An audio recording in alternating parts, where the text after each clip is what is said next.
So that was our on-arrival question. Next, what we had on the agenda was about taking on projects. So I wanted to talk about what projects we could take on over the next week or weeks. And just last week, Jess and Alex did research on space for the MOOC, like where we could, post the MOOC. Do we put it on a education site? Do we, create our own site? So they were starting to research the different options, and there's a web page with different options and some of the pros and cons of the different options. I think what we came up with was to use Google Sites initially just to create some simple prototypes and still keep looking, see what the next steps would be after that. Is that kind of, Jess and Alex, sort of what you felt we had? From my understanding, because there's two layers, it's like finding the platform where to put the content. And one thing we were realizing is a MOOC, one of the components that we really need in this empathy training is the interaction, the live interaction with people. And what we found out is all the MOOCs are really self-paced, self-taught, and there's a lot of videos and written material and stuff that people can take on, but it's not really a place where there's live videos with facilitator. And so we decided maybe to try this Google to see how we can create the content first, to create the beginning of lessons. And I think in terms of platform, we haven't really, it was just this realization of like, oh, if we really need this live thing, maybe it's not a MOOC that we need. We just need a platform to put online training. And so we were like, okay, so let's just try the Google and see how it could work with that. Mm-hmm. That was my understanding. Oh, sorry. Yes, Denise? I didn't want to interrupt, but we use Google for the online course that I teach at the university, and they have like Google Meet and Google Hangout and places. They are limited in terms of the number of people that could join, but you can record, you can have interaction, and people can come together in a video kind of way. And then the other thing that they do with that is to utilize YouTube. So the individuals have ways of recording, and they sort of have their own YouTube channel that gets hooked in so that they can meet with others and record those if they want to do the practice or the discussion. So I don't know how complicated it is to set all that up, because all I have to do is utilize it as the instructor. But they do use the Google platform to do that. Now the content is delivered. We have a D2L, which is an educational program that would cost us money and all that stuff. But it, there might be ways of generating the content in Google Docs, just like we use here, that for delivering the content as well, of sharing that content. But so you're saying that all the students who are participating, people who already are comfortable with like maybe Zoom, or like when you say recorded, for example, how do they, what do they use to record them? They record their own videos then? Yes, yeah, because when my teaching, I'm teaching them reflective listening in addition to the other MI skills, and they always have to practice. So they have to turn in their recording so that I can look at how they're doing and check out how they're doing. So they partner with other people in the group, and they record it on YouTube, and then they just publish. They give me the link. They just send me the link to their practice, and then whatever there is. But that's only one way of recording. I mean, you can record on the computer or any number of ways that you can get recordings, and they send them to me. But I know for that practice, for linking them with other students in the group, when you have the Google, when you have a connection between people, then it makes it easier to do that. Both people then have access to it and that kind of stuff, and then they can send it in. Not that we would necessarily want to have them in a free training program. You might not be giving them feedback about how they're doing, which if you really want them to learn the skills, they need feedback. But, in a free training program, you might not be getting feedback. You might have to find alternative ways of doing that. But I'm just saying the Google facilitated a lot of the way that can happen. The Google Sites has a whole platform for integrating all kinds of different videos and documents and slideshows, and so it's a free platform, and so it's a good way to just get started. And so Denise, if I could say something. Oh, just Denise had her hand up. I just wanted to. Oh no, and then you next. Dee Dee has her hand up. Oh, Dee Dee. Sorry, Dee Dee. Sorry. That's okay. You're mixing us up today. We're gray-haired ladies, huh, Denise? This is something in my family, mixing up names. So I'm getting older, and I'm starting to do that. That's pretty close. I've been called worse. Trust me, Edwin. My question had to do with, since I have found somebody to do animation for us and to work on putting together some quick videos around that. It sounds like if we're going to use Google, that it would be best for us to do that through YouTube and then just provide links. Is that right? Yeah, absolutely. Yeah. Yeah. Okay. Andrea? You're muted. There you go. I had to unmute myself, and I was typing.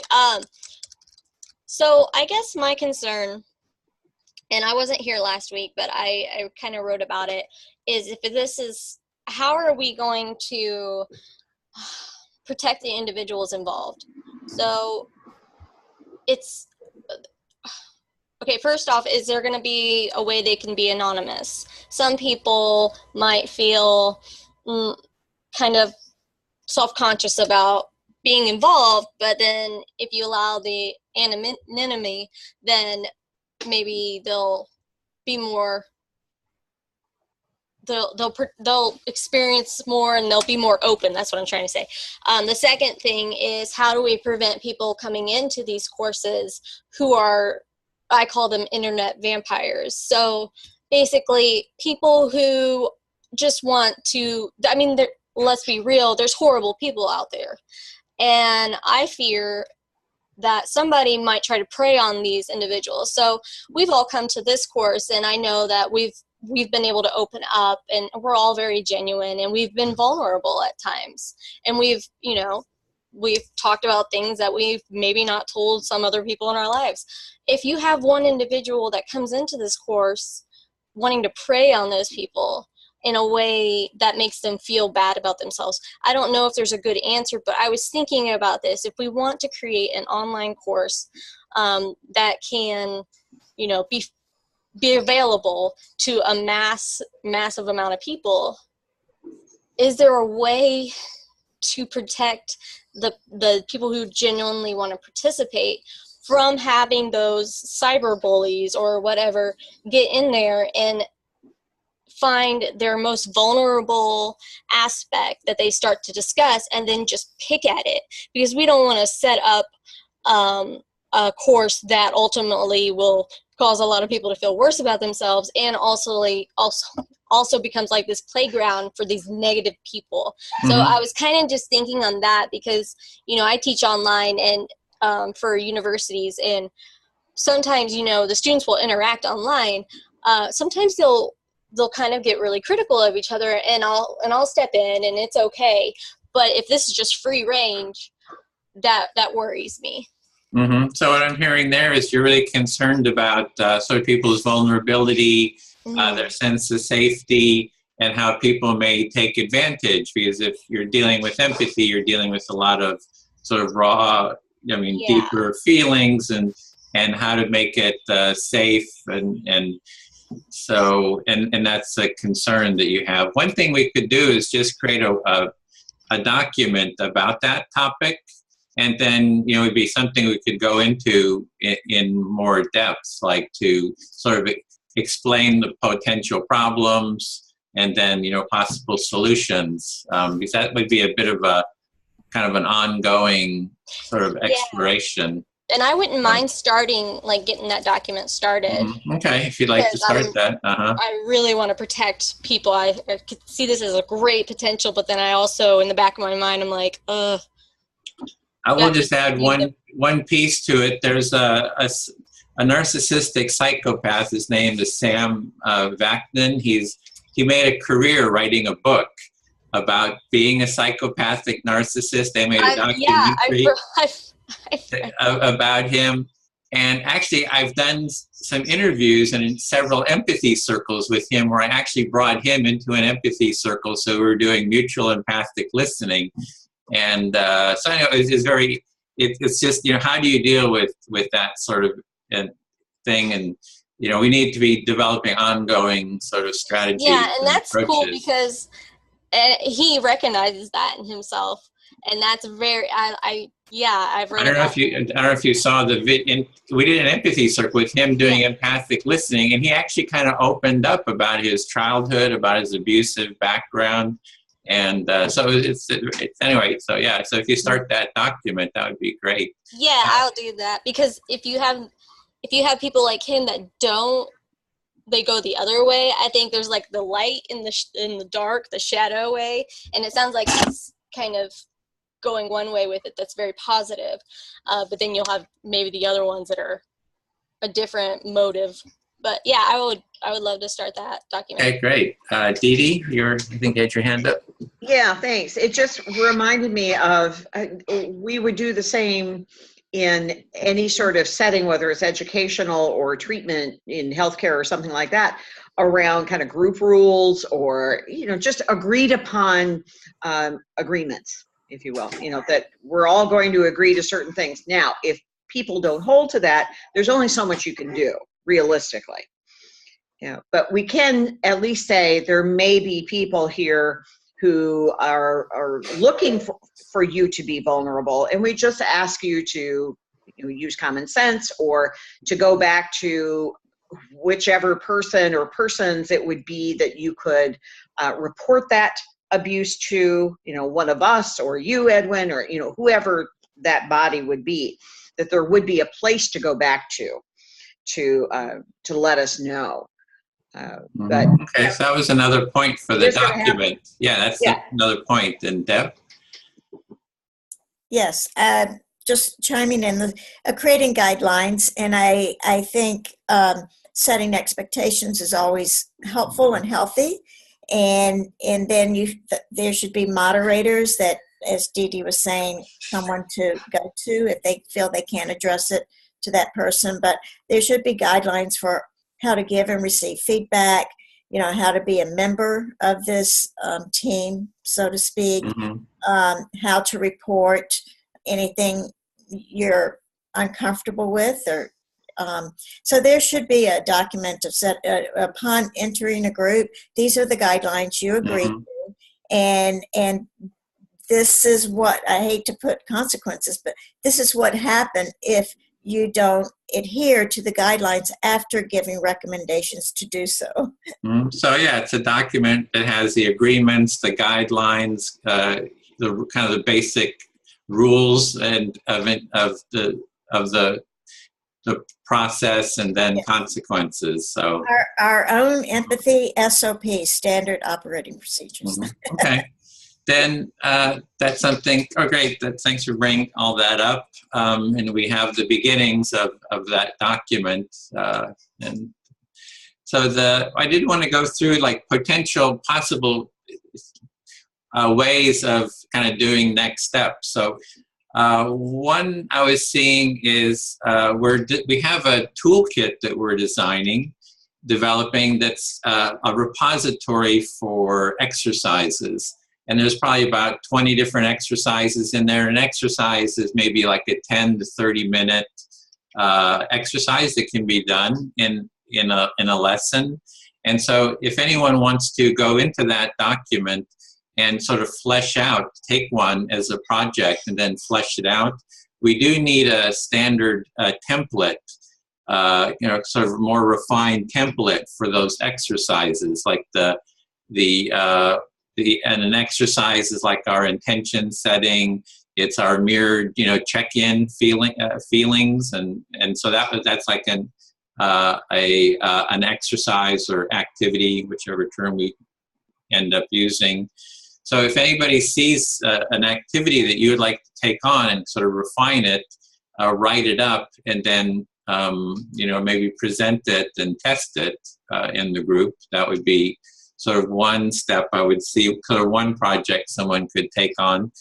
There's also designing a lesson sort of from scratch. So we have a lessons to sort folder on the website, which is creating a 2-hour lesson, which is a compilation of activities, taking a theme and building that. And then, so we'll have a sort of a compository or holding area for activities, a toolkit, one for lessons that people can pull off the shelf.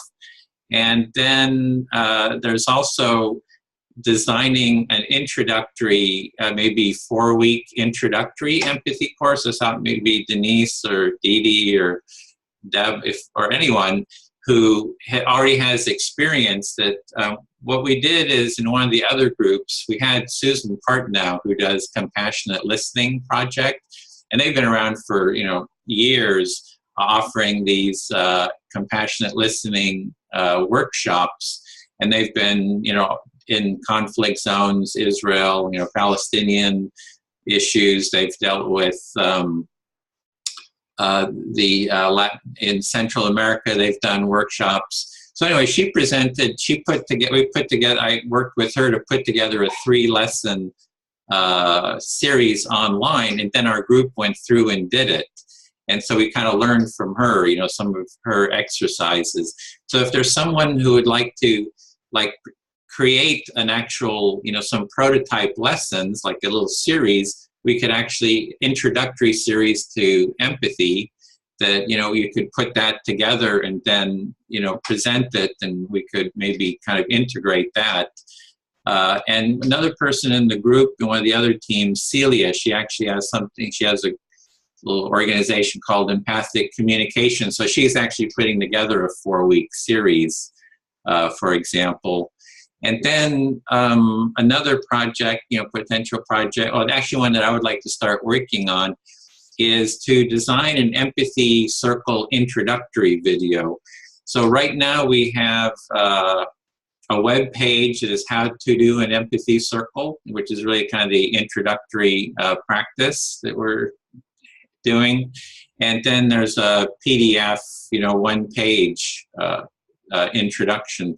So what I'd like to do is create a slideshow version of it, using Google Slides, and I've started that.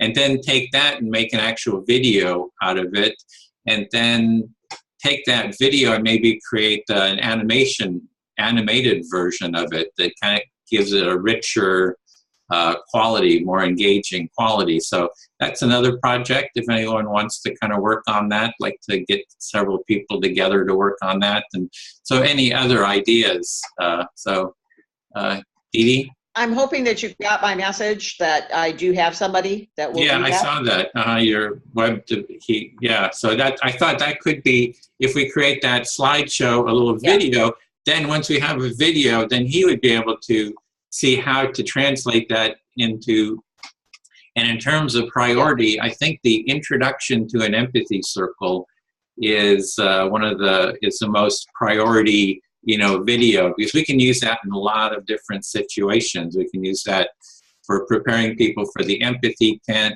We have someone who's doing community, empathy circles with groups, and I've done those too, where you have like 20, 30 people that we can, have that as a little intro video of how to do this empathy circle. So, I don't mean to be disagreeable this morning. Mm-hmm. question whether that would be the priority for the MOOC, however. Uh-huh. That to me might be jumping the gun, and it might be an equal priority, but I don't know that that's necessarily what would be best for setting up the MOOC, to kind of introduce people to that. Because to me, the empathy circle is the end result for some people of this, but I suspect there will be a lot of people who will not want to do the empathy circles, but will want to do the MOOC. So I'm just concerned about setting it up to kind of look like this is what we're doing this for. And if you're not interested in that, then this may not be the right thing for you. Yeah, that would be something to look at. Just your next step after this. The book is actually sort of, you as an individual can take this and kind of go through it, and then you can do these exercises and you find people. So that's sort of one method. What I was looking at was you form a team and you kind of get started right away doing an empathy circle. So that's something to, kind of think about or even test or, prototype is like, what is the kind of the best way of getting started right away with the listening, and practicing. So. Right. It's going back to Jess's comments about people wanting to be anonymous or, stepping out. That's a part of my concern here, that people may need time. Right. And they may need to complete some portions of the MOOC at least before they're ready to really jump into the water, if you will. Right. Okay, now I'm willing to try going out in public or going with strangers and trying this out. Right. I just need to absorb some information and work with one or two other people in this little group. Okay, yeah, that makes sense. Yeah, it's sort of more of a baby step, right? It's like, here's this little step. This is kind of safe. You're not going to be, when you're starting to get together, you feel anxious getting together with people who you don't know. And if we can have like kind of baby steps. So yeah, that's something to, Deb? So I'm very good at those baby steps, and that's where I was going to go with this. Because my mindfulness programming, if you have experience, you can take it, but it's really a very well-rounded introduction. Like, what are the nuts and bolts? What are we really working with? And I would like to work on these initial steps, like what are we doing, and start with what does it feel like to have empathy at all for yourself. And if you can connect with yourself in an empathic way, you can connect with others. So I think, a basic mindfulness, awareness, empathy preamble to this is perfect, and I would like to do that. Okay, so it's designed like a lesson, like a 2-hour lesson that would be an introduction, and so yes, and you start with yourself, and and then you just get the nuts and bolts, because that's what you do in a meditation course. You're learning to be with yourself, and you're learning to notice and look and make, and the adjustments happen on their own if you do the practices. You're not making it happen. So you're creating the space, holding the space. That's what I enjoy doing best, and letting people discover on their own. Then you have guidelines and, a PDF or, all that, and then you come back and meet weekly. So, okay, well, that's, I put you down then, design a lesson, a 2-hour lesson. You can, write that up in terms of a document, a web page, kind of lay it out, the different components of it. And we could, in one of our meetings, we can do a test and a prototype of it and kind of get feedback and see how it works. Right, because it deals with the physical sensations, the emotional sensations, the mental, sensations of the body and the mind and the heart. It's what it deals with. So people don't have, and that's the beginning language. Okay, so you're seeing that this is this body, mind, and heart is kind of like a beginning. Self-empathy is sort of a beginning step, and so you can. Yeah, if you can say, gee, you know, I notice when Bob walks in the room, as an example, I feel tightness in my chest. You know, that's a signal that there's a need that isn't being met. Or I feel joy in my chest. The need is being met. It's just some really basic, ground yourself in your body. Your body speaks to you. And then where do you go from there? Okay, so what I was thinking is if we take on, I see Andrea's wants to work on a template. So if we work on these projects during the week, and then next week we come and have a little report, like how is the project, you know, progressing, and any sort of feedback, does that? The caveat for me is that I'm going to be in a remote area. I don't know how much internet reception I'll have to do this week. That's okay. Then it could be the following week. Everybody has their own kind of schedule for how to progress, and it'll be also a lesson. It'll always be a standalone lesson within our toolkit too. So. Edwin, I have a question that I need some clarification, I think. Okay. When you say a lesson, my understanding was that the book was going to be the ground, like the foundation for the online training, and so a lesson for me was one chapter. So I'm getting a bit confused because now I'm wondering, so you want to have the book, but also we can come up with other type of lessons, and then it would because I'm feeling overwhelmed because already putting the book into an online training would already be work. And we also start at the same time adding more lessons, like the empathy circle. For me, it's a different kind of stuff. So yeah. So yeah, do we have permission to use the book in this way? We don't. It's copyrighted, so we can't like grab material from the group, from the book, and use it. So we don't have that permission. You can take the ideas, but can't implement. So that's what we're doing. We're rearranging the ideas. Well, yeah. So we're trying to see like what is the best way to put this together is, you know, and so the approach is that, and, you know, if you have a better idea that we can, you know, talk about that, is to create individual toolkit lesson of exercises. So it's a resource that anybody can use, you know, going forward. So it becomes a helpful resource in general. There's a toolkit of exercises that you can create if you want. I create a lot of different ideas and I just put them in there. And then we have to see is how to, you know, create a consistent, coherent, you know, step-by-step outline. And we have the book right now as sort of the prototype. So, yeah. Yeah. I'm not getting clear. So okay, let me see. Jess is not clear, so let me just finish with that. So you're like wanting a sense of clarity of how to how to move forward, and it's like it's new. Yeah, I guess because now I'm wondering, like the fact that you're recording all those videos, I had this assumption that we would use part of that to integrate in the lesson.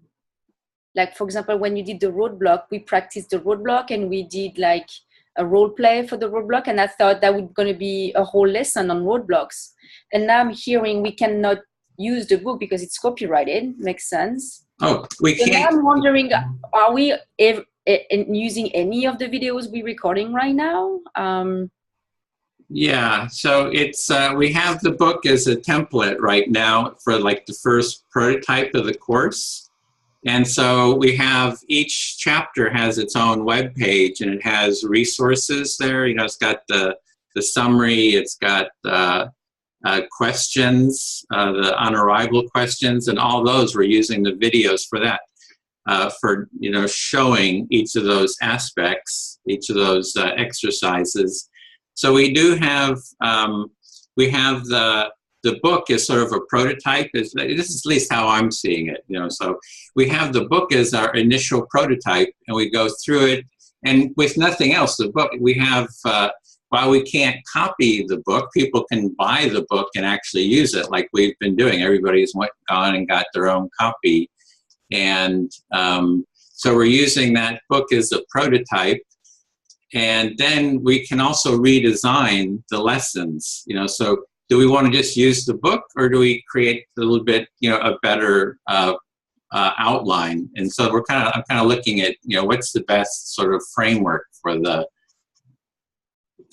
so we can redesign and create a new, you know, lessons. But right now we have this as the prototype. And so I don't know if, does that make sense? Is that?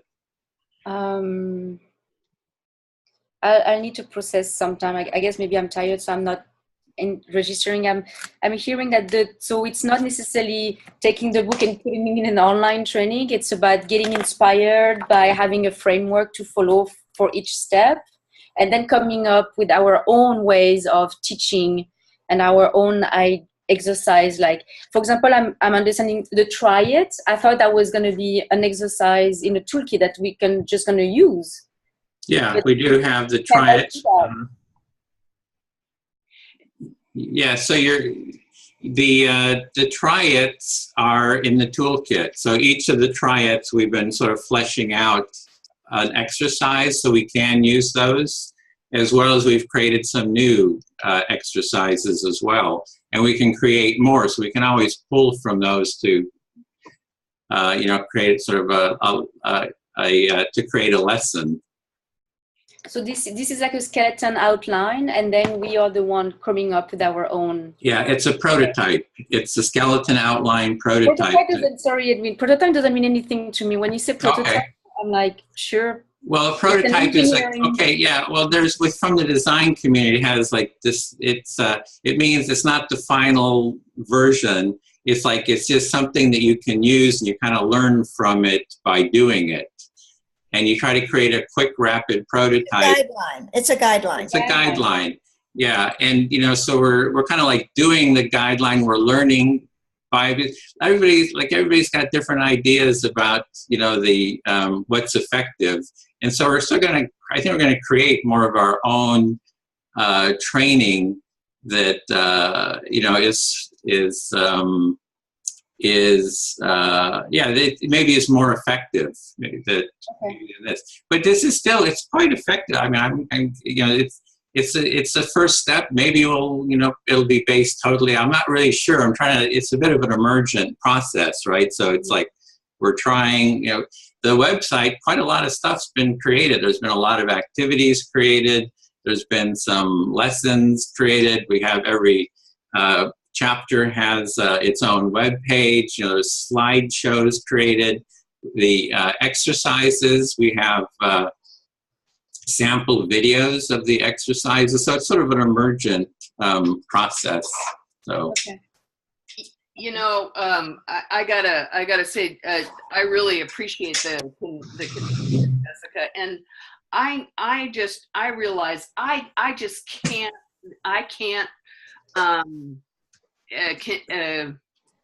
won't be able to feel like I can contribute when it just keeps expanding. Like for me, the prototype would be, let's take what we start with and try it, and then we can evaluate and move forward, rather than creating this jumble of all this stuff with different models of listening and different ways of thinking about it. And it just keeps expanding. And I don't think that that will allow us to really try out something and move forward. So I guess, and maybe that's just me and the way I operate, but it is, you know, to go ahead and create a lesson when you've got different models of listening going, and they're all valid. It's not that they aren't valid. It's just that it is too much. It's too many different things. It's like, if we're going to use the book, we ought to try it and do it and see what happens, you know. Okay. and evaluate it. And the exercises, rather than having 5 exercises for one chapter or one thing, do the exercises that are there. These are proven exercises. They are known to increase the capacity for empathic listening. That they have a long history. They're not new. And so might as well try them in this format rather than creating new stuff. But that's just me. Yeah. Okay, so we had met earlier. It's like we're kind of doing 2 things at once. We were doing the course, and then we're sort of designing, and that might be too much. It might be easiest just to go through the lessons, do it as the practice and not be thinking of the designing until after we've gone through the full course. Well, I think part of it might be you're talking about this design issue. To me, it's already designed. You don't need to do anything. Can I say something real fast? Yeah, oh, please. And okay, so what I think, and I don't know if it's because I'm really fresh in curriculum design with my PhD going on right now, but I feel like what the team's trying to do is, one, we're seeing how the book is affecting or how it works on us as curriculum designers. But also, I feel that since we are curriculum designers, or some of us teach courses, I feel that what the team's also trying to do is leave open, hey, if you had a great idea from this chapter, flesh it out, because you can never have enough activities or ideas to go with the book, So, I mean, yeah, this book's proven, yeah, it's there, but I think also they're trying to innovate on the other side. So you don't have to be part of this. If you want to just go with the book, then just go with the book. But I think it's also a good idea. We have people with a lot of different creative ideas. And I think that they're just trying not to hinder people by saying stick to the book. I think they're saying, yeah, the book is our beginning point, but we also want people to be creative and come up with their own exercises. So that's how I took it. I don't feel forced to delve into any of these things. I feel like it's very open for all of us.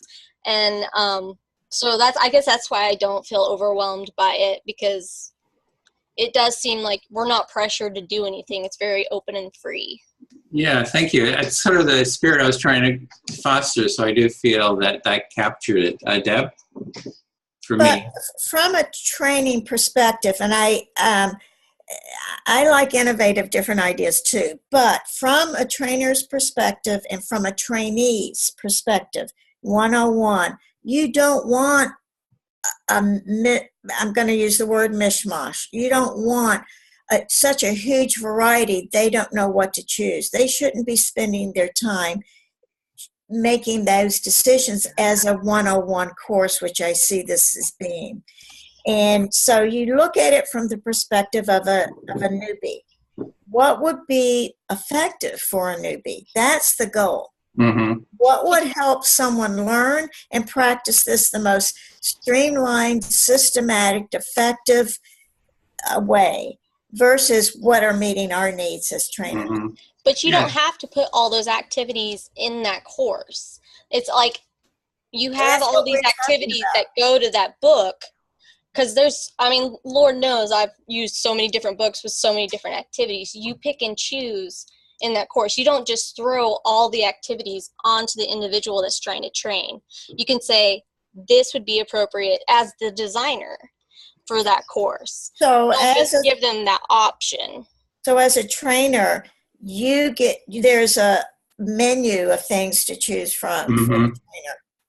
Yeah, so the actual course will not be this site that we have. I actually created another sort of blank space that we would have it for the newbie. They'll have a very simple sort of an interface, just the basic, just most basic steps. So they won't see the toolkit and all that. The toolkit, all this is for the people who want to do the training. Right. Well, that's what I was going to interject, as I'm doing this with another organization that I think has some similar parallels here.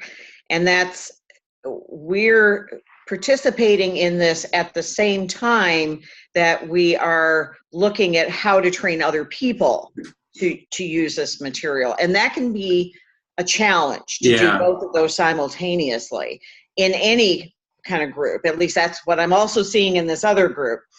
And you add to that the number of people that we have, and I get a little overwhelmed thinking about doing design, from a curriculum point of view.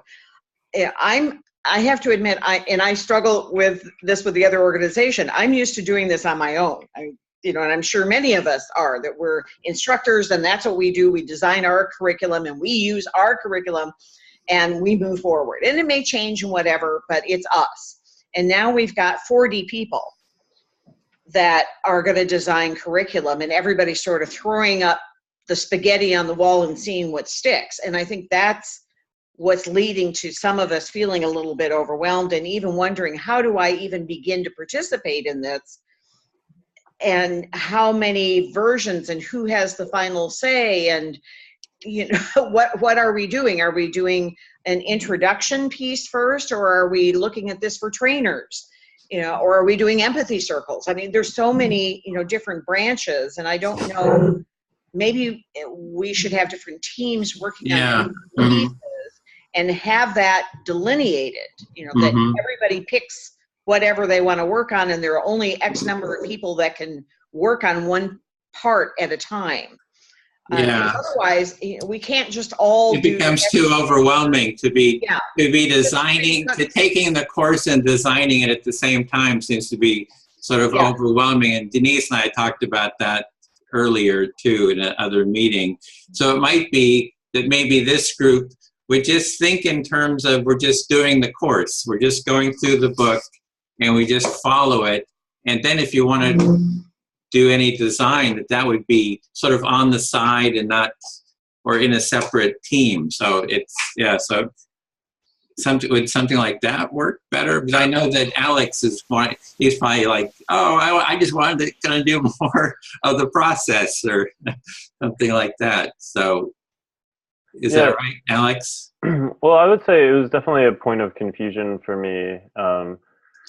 Like when I, joined, I figured, I didn't anticipate at all being part of a planning or design team or anything like that. And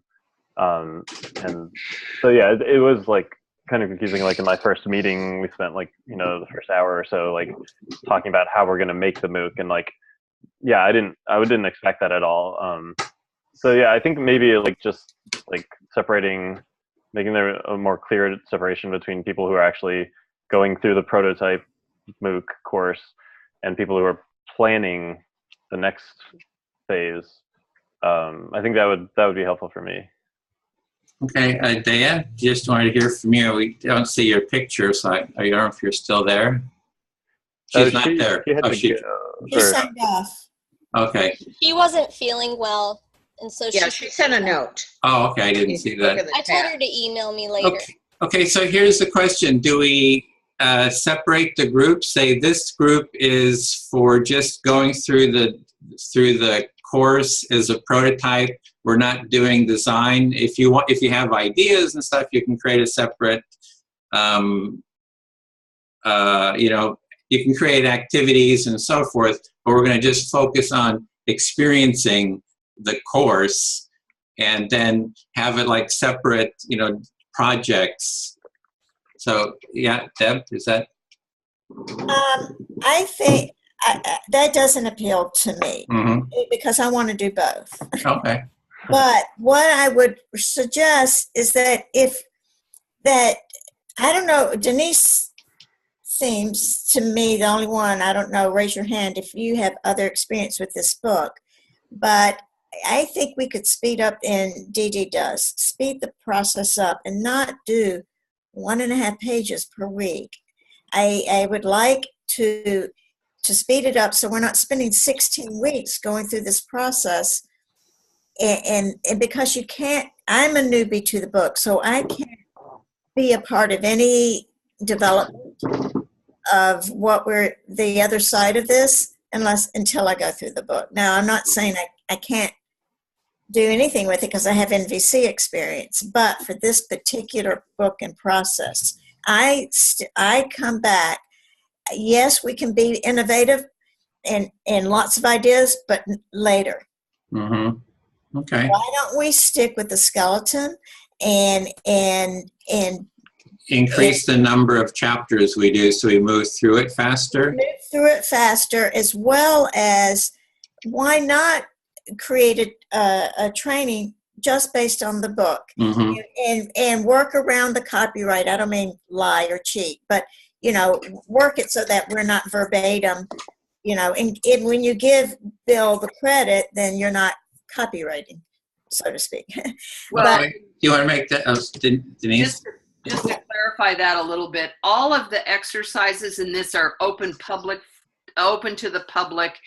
Yes, you can't copy the book, but every single exercise or try it that he has in there is part of content that's open to the public at large. Okay. So it's not, none of that is copyrighted at all. So that's not a question or concern. All right, I think we're going to spend every week going over these issues, and we will never get to what I thought was coming, what I needed, more practice experience and more team experience. So my vote for consolidating the chapters, and we're all have enough experiences that I think we can pull this off by, doing this and finishing up in another 2 to 3 weeks even, or 4 weeks if you want to, but not 16. Mm-hmm. Okay, yeah. I'm seeing Dee Dee saying okay for that. Is that? Yeah, I'm feeling overwhelmed with a number of weeks because okay. I just have, and I don't think I'm special in this way. I have too many other conflicts, and to give 2 hours on a Saturday morning, that's already tough for me to get up, and to spend it on a page and a half does not make sense to me, either personally or as an experienced instructor. I get too restless. Okay. A page and a half isn't enough. I want to move forward. I want to get going.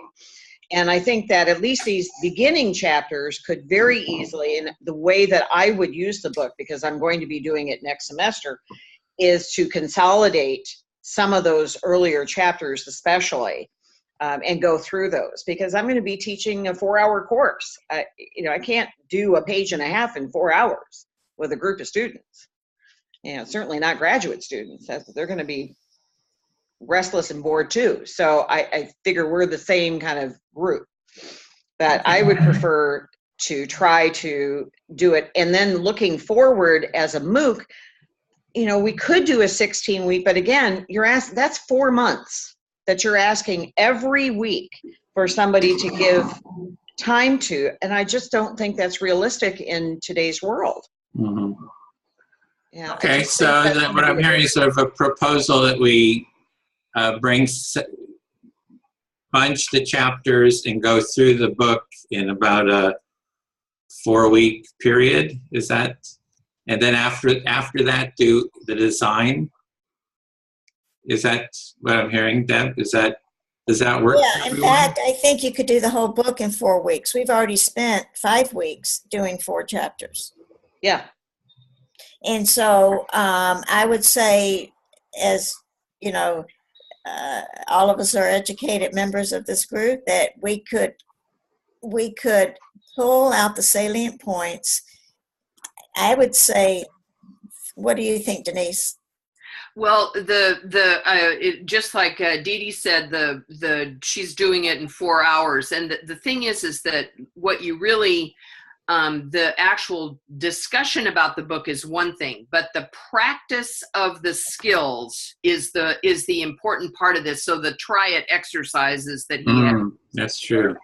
But I go through this whole thing in 4 hours also, and practicing the skills, doing each one of the practices in the group. And so you use the same principles you use in teaching. You know, you show people, they read about it, you talk about it, you show them how it works, they practice the skill, you move to the next one, and you do the same thing. You show how it works, and and then you practice it, you give them feedback on it, and you move to the next practice.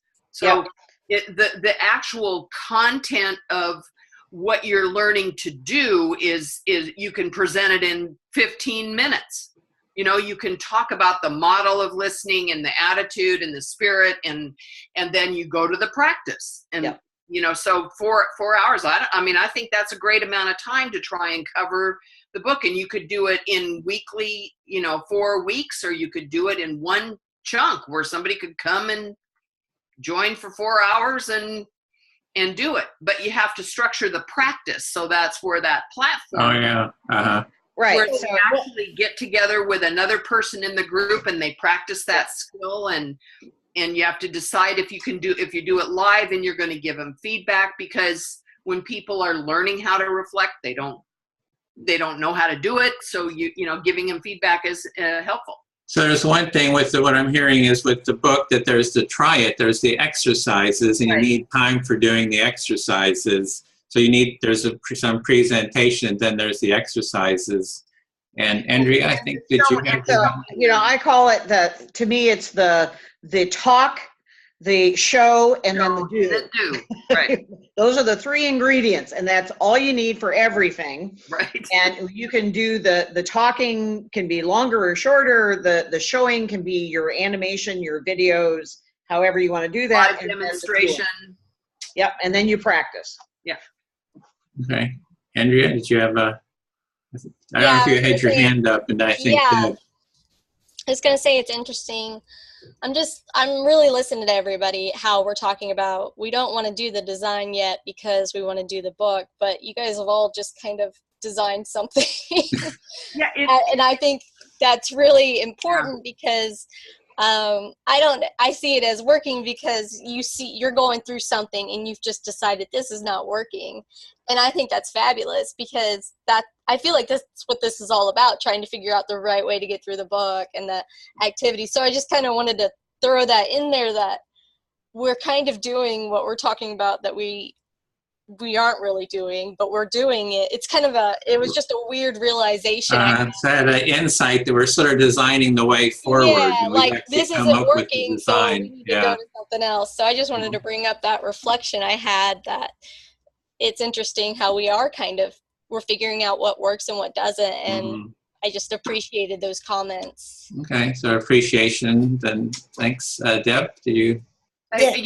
I'm going to have to step off. Oh, yeah. I'm going to have to leave, but thank you, and I thank you all for all your good listening. And thanks for your comments, and to Denise. Okay. Thank you. Bye.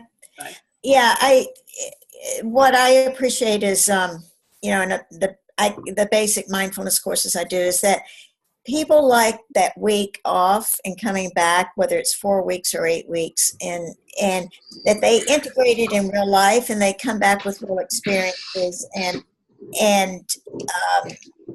it reconnects them with what they're doing and with the teacher, the instructor, and it gives a better footing, so to speak, I think, than, can it be done in 4 hours? Yeah. There's anything wrong with it? No.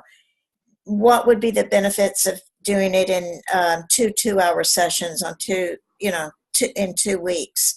And what you can do is, once you get a model, then you decide how to disseminate it.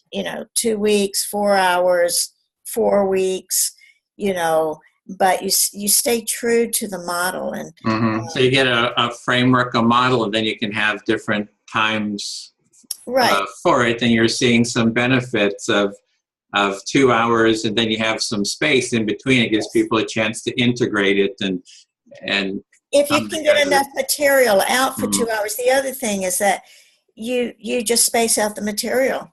You have a little bit of didactic and practice the first session, and you have more didactic and practice the second session. Okay, so if I'm hearing it, it seems like the direction is that we would do a couple of chapters next time, and then just do the process, just do it, and not be talking about the design of it, but just sort of experience it. Is that just, if that was a sort of, or this or down, this is kind of like sort of, Jess, do you have, I guess I'm looking for a decision here. Yeah, I have sort of an agreement. I don't know, I have a bold request, and I wanted to ask Denise or Didi or both of you, like if one of you guys would be willing to facilitate next week and show us what it is to do what you do, like facilitate in 2 hours, like few chapters at once. Like I was curious if Didi would lead a facilitation next week. I mean, unfortunately, I won't be able to be here, but I thought maybe you can show us what it is to talk through and do. I'd be up for that. Yeah, my suggestion would be to take the next 2 chapters. I think that they go fairly well together with the roadblocks and the picture without sound. Mm-hmm. Because then it starts to kind of go into the ORs, as we call it in MI, the open questions, the affirmations, reflections, and summaries. Mm-hmm. That section, particularly reflections, I think requires its own lesson plan. So is that a yes, Didi? Yes. So I'm happy to jump in and do what I can. Not until 9:30 or 10 o'clock. I have to wake up a little bit more. But I can email Denise too and see if she and I want to take on a piece of that. Yeah, I'd love to see what it is to facilitate, like, because I think I'm with you guys. I think it's great to combine few chapters together and then to just, go through the book. I like that. Yeah. Mm-hmm. So I see like sort of agreement. Alex is, so you would present Andrea, is that a yes? I was going to say, unfortunately, I'm not going to be here next week either. So I'd miss it, which I would be disappointed about, but I like the idea. Okay. We'll do other chapters too. Yeah. So you'll connect with Denise, and then the two of you can come up with the next lesson. Send us which ones. Andrea, you had. I was just thinking it might be interesting to see how they facilitate those 2 chapters, and then after that, if someone else has a different way of facilitating 2 more chapters or whatever, then let those people do that, so then we can get a different idea of how different people might put the chapters together. I think it might be very informative, and then we can kind of see the different ways of design. Mm-hmm. Okay, would you like to do the ones after? For that, and after they do 1 or 2, and then you would do the next one, and I'm seeing Jess kind of. Sure. I love the idea. Yeah, I'm going on one vacation for 2 weeks, unfortunately, and so I'm feeling a bit pissed that I'm going to miss. It will be recorded. I'm going to be gone 2 weeks in August, so my vacation's coming up. Yeah. It's going to be recorded, so. Yeah. Okay, so for the next week or 2 weeks, Denise and Denise and Didi will facilitate, and then Andrea, and then so we'll just kind of take turns then. And then we'll get to more of the empathic listening. I feel a little remiss that they were kind of working on this structure and so forth. But I just feel this is great. I'm excited about this, and so I think we're set. Then we can bring the meeting to a close. If we want to go around, just a quick check-in. I feel excited. Yay, I don't have to facilitate. Somebody else is taking responsibility. Deb? I'm feeling some relief that this is, let's see, get a different relief that this is streamlined a little bit. We have a plan in place that everybody agrees on. Mm-hmm. Okay, Jess? Yeah, I'm feeling also some relief, some sadness, because at the same time I won't be seeing that live, but I will definitely watch the pictures. I feel a bit conscious as well for Alex, because we haven't practiced at all today. And I really also for myself would like to grow the empathy skills. And I'm feeling excited for the next few weeks. And also thank you for allowing me to come on Saturdays now. Thank you for welcoming me. And yeah, so see you in 2 weeks. Yeah. Thanks, Alex. Cool.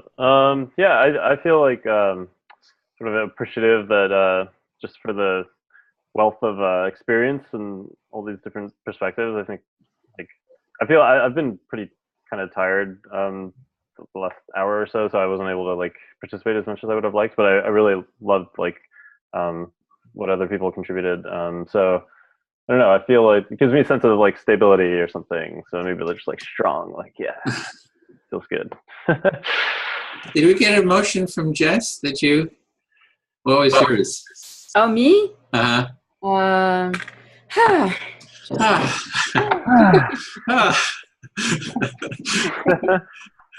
Dee Dee? Thanks. I'm pleased that it seems that we have more of a game plan, at least for our group. That's always helpful. I guess that's the old professor in me. I want a syllabus and a lesson plan and move forward. And so, or I get restless too, just like students do. So I'm feeling, positive. Yes. Better than Exactly. I'm a little more awake now, Alex. Andrea? I'm feeling really, I don't want to say excited. I want to use a different term, but ecstatic, I guess, about learning from other people's way of presenting the book. And so I'm excited to learn. I'm always ready to learn. So ready to learn. I'm running. So my feet are moving too. There you go.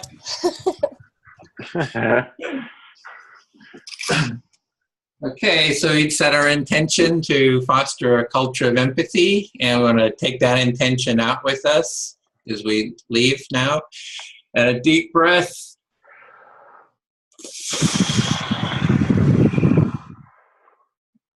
Nice smoky. It's canola oil. So. Okay, well, great. That would set off the fire alarm.